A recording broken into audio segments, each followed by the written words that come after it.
Hi Cancer, this is your August 5th through the 11th weekly tarot reading. We'll have 5 separate spreads in this weekly reading. In the first spread, we'll be looking at new love entering your life. In the second spread, we'll check in with those of you who are already involved with somebody. Spread number 3 is love from the past. In the fourth spread, we'll talk about your work, your business, and your finances. And the fifth spread will be what you're not expecting to happen this week. Please like, comment, and subscribe to support this channel. So this first spread is a new love this week, Cancer, and I hope you're sitting down. I hope you're holding on to something. So we got the Two of Cups clarified by the Tower. We have the Ace of Swords clarified by the Six of Wands. We have the Knight of Cups in the potential outcome. We have the Queen of Cups with the Sun and the Wheel of Fortune. And we also have the Four of Wands on the bottom of the deck. You're going to be dealing with a fellow water sign, another Cancer, Scorpio, or Pisces. We also have fire, Aries, Leo, Sag, Leo and Sagittarius in particular, maybe an air sign. Gemini, Libra, Aquarius. Right? So like I said just a few seconds ago, I hope you're ready for this. We start with the Two of Cups. That is the very first card that showed up, right? And as you can see, we have 2 people in the Two of Cups. I assume this is you and this new person entering your life. It's a card of a soulmate connection. It's a card of unconditional love. It's a card of when 2 people are on the same page, both people feeling the same way towards one another.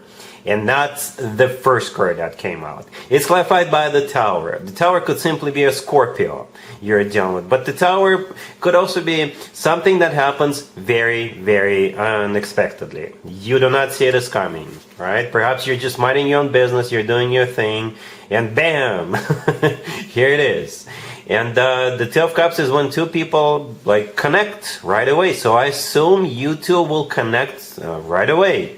It's a card of, when people have a lot in common. It's perhaps the 2 of you will have a lot to talk about. You may have similar sense of humors. It could be love at first sight for both of you. Alright, so that type of energy. And the Tower, in this case, is something that happens very, very unexpectedly. It's a card of being shocked, even a little bit overwhelmed. Alright, here comes the Ace of Swords, clarified by the Six of Wands, right after that Two of Cups.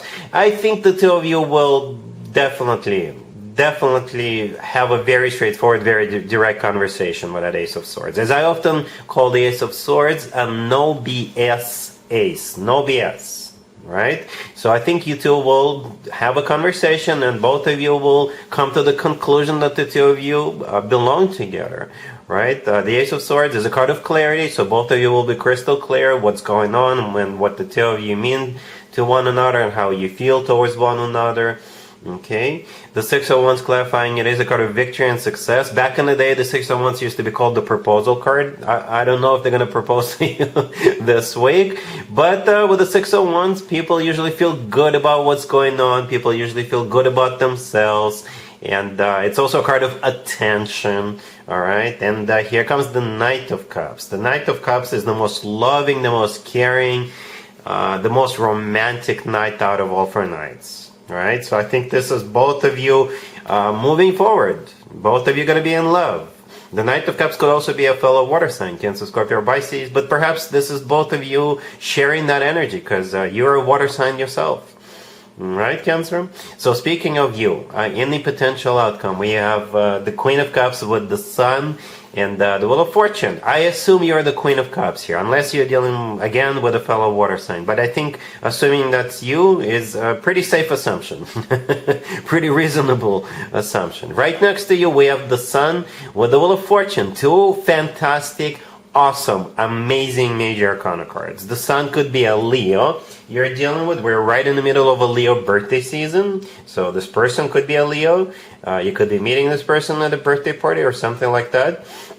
And besides that, the Sun is a card of clarity, just like the Ace of Swords.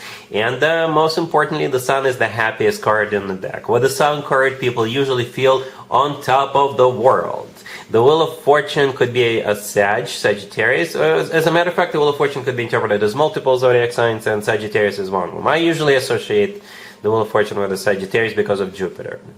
That's Jupiter in that in that card. But it's also a card of like a very fortunate turnaround. It's a card of starting a new cycle, a very fortunate new cycle. And since it's in the potential outcome, it's a cycle on the next level up. All right, and the Four of Wands on the bottom of the deck is a cherry on top of this cake, on top of this beautiful, amazing, delicious cake. All right, as you can see, we have two people in the Four of Wands. It is a card of a commitment, marriage. Some people call the Four of Wands the 1111 card. To me personally, the Four of Wands always reminds me of an actual wedding. Yeah, that's pretty much it, Cancer. This looks awesome. I think it's going to be love at first sight for both of you, and it's going to be shocking and overwhelming, but you know, once that shock wears off, you two will definitely decide to move forward together. Really happy for you, Cancer. Congratulations. If you are already in a relationship or married, Cancer, this spread is for you. We have the Queen of Swords, the Ten of Swords, clarified by the Seven of Wands. We have the Fool and the Four of Cups on the bottom of the deck. You could be dealing with an air sign, Gemini, Libra, Aquarius. We also have Aries on the table. I'm a little surprised to see what we see. So here's the deal. I don't know who this Queen of Swords is to you. It could be a relative. It could be a neighbor. It could be a friend. But from what I see here is that you will no longer be putting up with this person's BS. Like this week, you're going to put your foot down, you're going to enforce the law of the land. This week, you will liberate yourself or yourselves from this Queen of Swords. All right? And it's like I keep hearing no more. We're not going to do this for you anymore. Perhaps this person is one of those people who always asks for favors, and it's one favor after another. Right? Perhaps this is somebody who shows up as a relative. If this is a relative, they may show up and ask to stay with you for, I don't know, a week or two or a month. You could be a neighbor who is always up in your business, right? So with the Ten of Swords, with all the cards that we have to the right from the Queen of Swords, I think all of those cards are talking about you not wanting to put up with this crap, put up with this person, their BS, whatever it is that they've been, imposing on you, right? That's what the remaining cards are. You're liberating yourself. You're saying no more. You're putting your foot down. You're like shutting this person down. You're rejecting them, and that's it. You're done. All right, cool. Let's see if anybody comes back from the past for you, Cancer, this week. Keep in mind, it doesn't have to be the most recent ex. Also, keep in mind, Mercury is in retrograde. And this is when more exes than usual tend to resurface. So we got the High Priestess, clarified by the Magician. We have the Hangman, clarified by the Eight of Wands. Then we have Judgment, and we also have Justice on the bottom of the deck.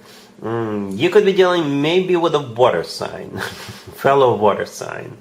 Right, but we also have Gemini, Virgo, Libra on the table. So out of all those cards on the table, only one of them is a minor arcana card. The clarifier of the Hangman, the Eight of Wands clarifying it is a minor arcana card. All right, so somebody is coming back, and you'll have to make a judgment call. Right, Judgment, the very last card that came out right next to the deck, is a card of somebody coming back from the past, but it's also a card of having to make a judgment call. And since it is the last card that came out, I assume this is you making a judgment call at some point once they are back with a huge apology, right? Justice on the bottom of the deck is a card of a major, major apology. This is them wanting to make things right with you, wanting to reestablish balance with you, right? It could also be a Libra you're dealing with. And yeah, what can I say?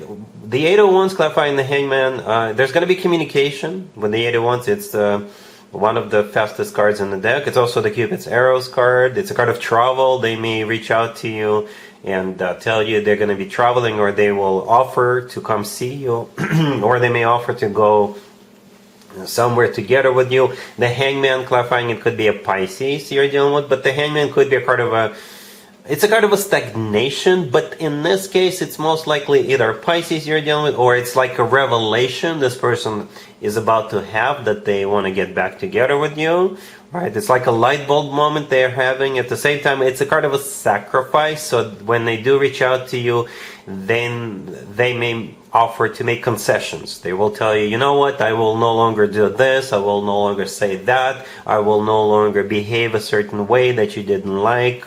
They may sacrifice a thing or two.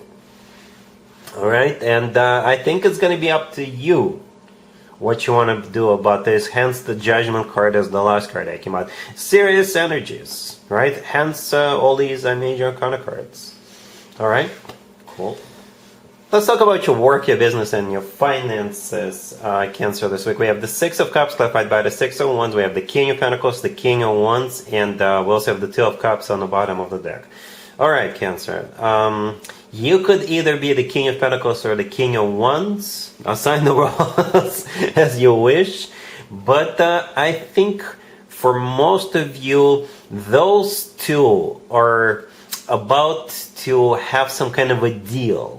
Right? Those two are about to agree on something. Those two are about to sign some kind of a alliance or partnership or something like that. And you are somehow part of those of this equation. You could be brokering this deal. You could be the facilitator. You could be representing one of those two. Or maybe there is more than two people getting into this partnership, getting into this alliance of some sort. So you could be the third one, right? But there's definitely some kind of an agreement that's about to take place, right? The Two of Cups on the bottom of the deck, that's exactly what it is. I always interpret the Two of Cups as a handshake card when it comes to work, business, and finances. So it could be two people shaking hands, or it could be more than two people. All right, and there's an element of the past present here. The Six of Cups, the first card I came out, is a card of something or someone from the past. So somehow there could be an element of the past. I just don't know what else to tell you. The Six of Wands, clarifying that, is a card of victory and success, recognition, and it's a card of feeling good. It's a card of being recognized for something. Okay, so that's what's happening. There's definitely, I don't think it's a deal that's going to go down behind your back. No, I don't think so. It doesn't look this way. I don't think you're going to be stabbed in the back or something like that. No. Again, you're either one of those two kings, or maybe you're a third person involved in this, or you're somehow organizing this, or brokering, or facilitating it, or you're representing one of those kings. All right? Cool. Let's see what you're not expecting to happen this week, Cancer. We have the Queen of Swords, we have the Chariot, clarified by the Seven of Wands, we have the Four of Cups, and the Page of Swords on the bottom of the deck. If this Queen of Swords looks familiar to you, that is because you watched the second spread, the couples spread. And it's the same person that we saw in there. And remember how I said I'm a little surprised to see a spread like this? Well, I'm a little surprised again, because must be important to those of you who are already in a relationship or married. Yeah, it's going to be very important. So just to give you a quick recap, yeah, you're no longer putting up with this Queen of Swords. You're no longer wanting to deal with them. You will no longer want to give them money or do some favor for them, or you will push this person out of your life because they're too nosy, or one of those scenarios. But you're definitely not entertaining this. You're definitely not dealing with this Queen of Swords. You don't want to deal with this Queen of Swords anymore. The only major arcana card we have on the table here is the Chariot, which is your major arcana card, and that's always good. All right, so yeah, that's what you're not expecting. Cancer, but that's what I have for you for this reading for this week. If this video resonates with you, please like it. Please also comment and subscribe. And other than that, Cancer, have an amazing week.